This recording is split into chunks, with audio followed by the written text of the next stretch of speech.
In this video, I'll be talking about how to make the best homemade biscuits from scratch. Find out more about this and a whole lot of other stuff at homeawayfromhomefarms.com.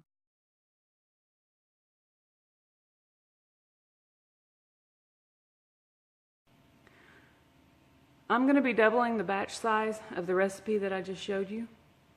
The first thing that you want to do is grease your skillet. For the size that I'm making, I'm using a 14-inch skillet. If you're going to use the recipe as I showed you, an 11.5 or 12-inch skillet would do just fine. I'm using homemade butter, and the reason that that will be important later is there is going to be a higher water content in homemade butter than there would be store-bought butter, unless you have figured out how to press butter better than I have. But we just kind of compensate for that with how much milk we're going to put into the recipe. Okay, our skillet has been greased, so we're going to set that to the side. The next thing we do is we're going to measure out the flour. Now, you don't want your flour to be packed down into your cup, into your scoop. So what I do is I just kind of shake it off. And if it's not all the way full, that's fine. We will make up for that when we're patting the dough out. But you don't want to have too much flour. It'll make your biscuits way too firm. So you just kind of pour it off to the side rather than shaking it down.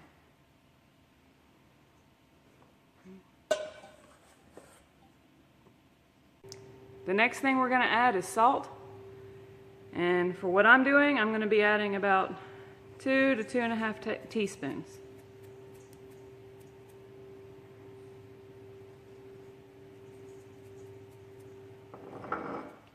Next is the sugar.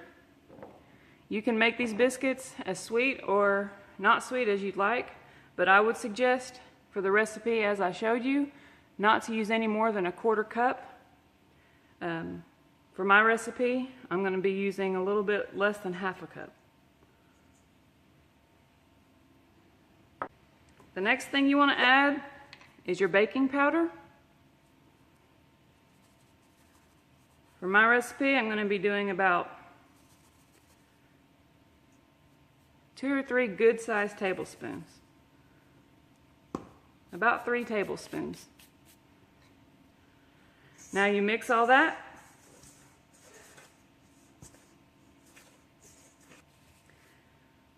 The next thing you want to do is you want to add, for me, about 2 sticks of butter. I want to keep in mind the fact that it has a higher water content.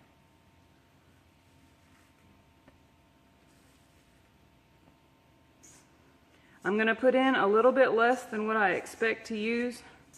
It may be just right. We'll find out in a minute. What we're going for is the feel of the flour. And I'll show you what I mean. You'll be able to see here in just a second.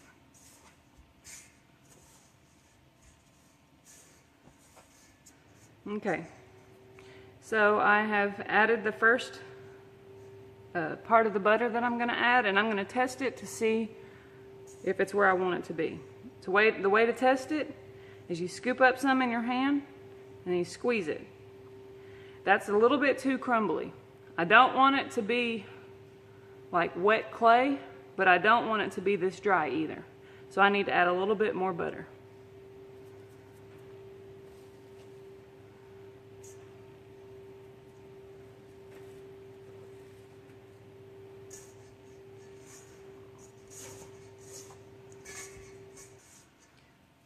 Okay, I've incorporated that butter into my mix, and now I'm going to test it again. Scoop it up in your hands, do a light squeeze. That's a little bit better, but I think I'm going to add a little bit more.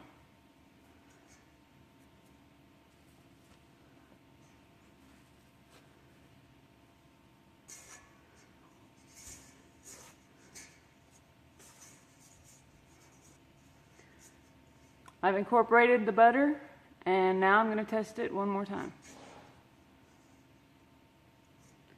That's a lot better.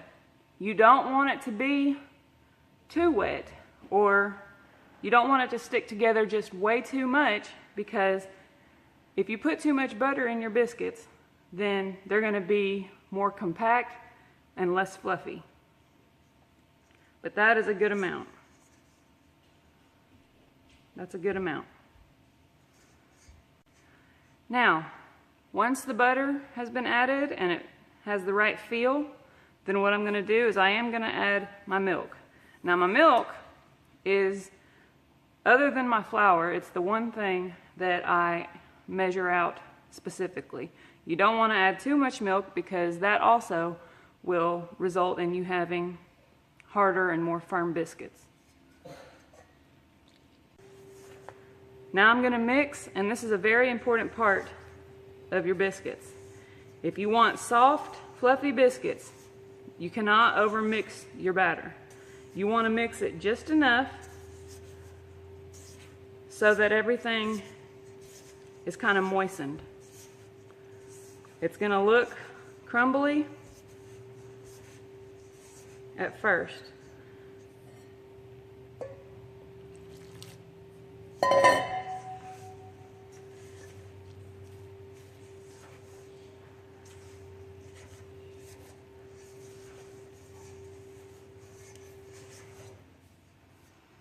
Okay, that's about how much I want to mix my batter. You see that I didn't stir it real fast, I didn't whip it up, I just incorporated the milk into the batter.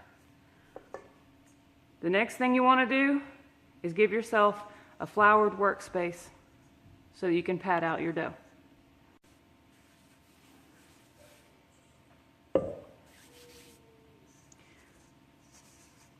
Now I'm going to pour my batter out onto my workspace.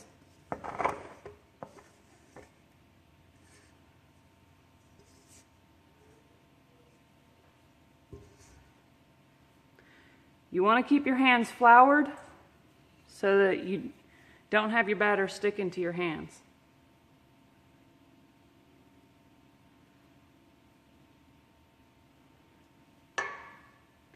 Now, my batter is moist, and so what I'm going to do is, as I pat it out, I'm going to do that just a little bit, and I'm going to do it until it's not wet to the touch. Good morning. You gotta be quiet.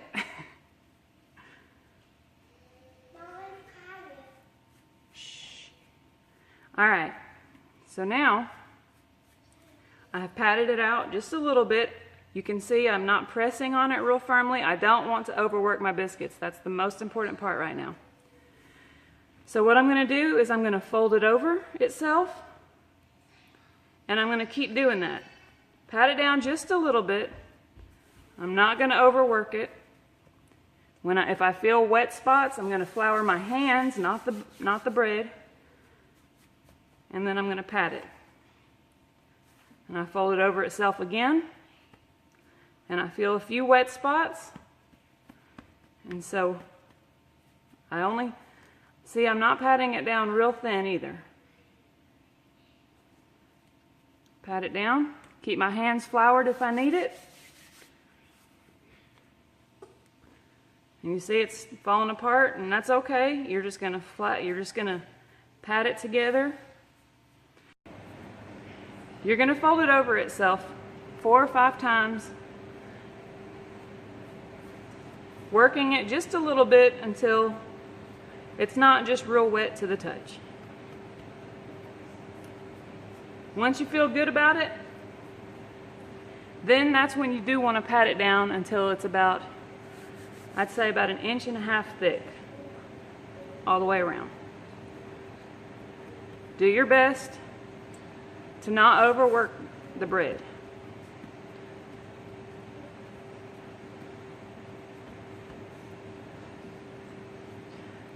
To flatten it out, I'm just pressing from my palms outward.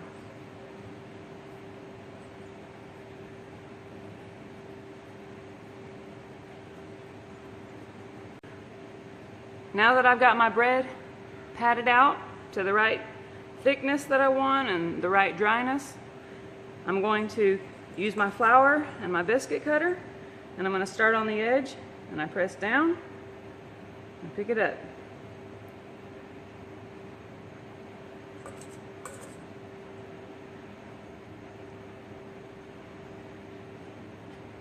I'm going to be placing mine close together so that everything fits.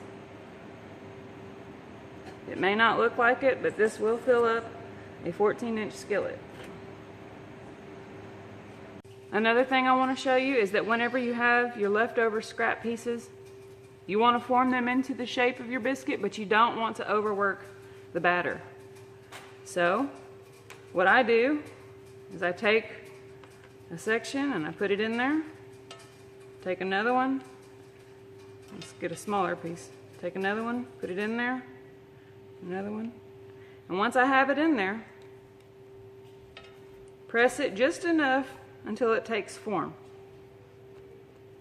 Not hard. Oh, not hard. Just press it just enough. I didn't butter my biscuit cutter.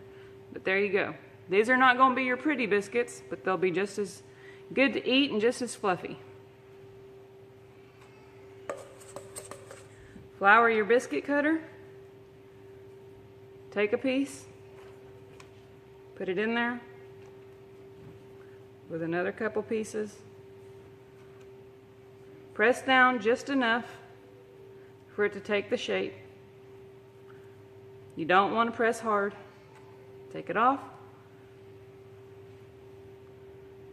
There's your biscuit. There's going to be just enough for me to put in this one and then have a little bit left over. So I'm going to do the same thing I did. Form it, put it in, and then we'll just roll this guy up into a little ball and we'll give him to the baby. Alright, now we're going to bake these at 350 degrees if you have an electric oven. If you have a gas oven, I would suggest doing 325 degrees because it just burns a little bit hotter. And we're going to do that until we begin to see brown on the top edges of the biscuits. Okay, it's been a little bit less than 15 minutes. I have pulled them out of the oven. You can see there's a little bit of browning on there. You don't want to overcook them. I'm going to butter the tops of them and then pull them out so that you can get a better look. And there you go. I pulled one open and you can see it's fluffy and flaky. And I left some in the background so that you could see the thickness of them. You just top that with a little homemade butter and some honey. And man, you got yourself a good breakfast.